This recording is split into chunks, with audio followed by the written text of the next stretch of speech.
So today, let's talk about biological weapons, man-made viruses, and the fact that all that information is highly classified and how things like that happen. So first, a lot of people that work on classified projects have no idea they're actually working on classified projects. So I'm going to give you a hypothetical example of how it actually works. So let's say back in the 1990s, the United States and the Soviet Union were in a race to develop a weaponized version of the Spanish flu from 1919. Now the problem is nobody has a sample of the virus that caused the Spanish flu. They don't know what it originated from. They don't know how it mutated, so they need samples to work with. Since no samples exist, how would they get samples? So if you think about it, you would take people that are diametrically opposed to the development and use of biological weapons, and you'd use them through the grant and research system at universities to get the information you need to find this material. And while they're doing it, they would have no idea what they were actually doing.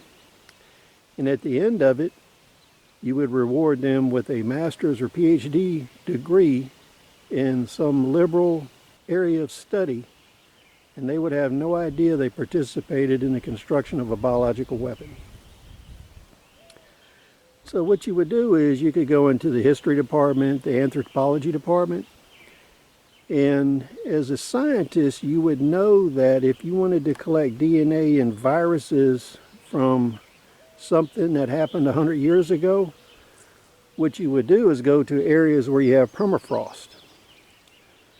So you would be engaged in a race with the Soviet Union. They would be headed to Siberia, and people from the US and other powers would be headed to Canada and Alaska, where that you're in the Arctic Circle and you have permafrost. Because you would realize that these anthropology and history PhD candidates would more than willingly go and locate all of the logging camps, all of the mining camps in Alaska and Canada for you, where people died in 1918, 1919, and 1920. They would happily map all this for you, give it to you in a nice package, and go their separate way. And once that happened, you would send your biological crews up to take samples and dig up bodies from cemeteries and burial plots in this permafrost. There you would extract organs, you could do autopsies, and you could extract DNA, you could extract viruses, whatever you wanted to do. And nobody would be any the wiser what happened, because you would camouflage it as an archaeological expedition or historical medical research. So as you can see here in this hypothetical example, this is how it would be done.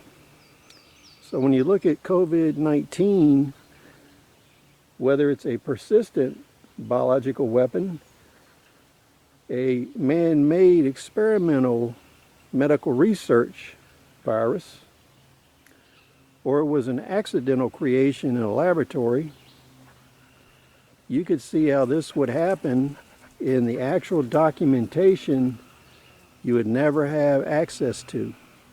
So it would just be a conspiracy theory, because everybody always says a conspiracy is where you have no evidence.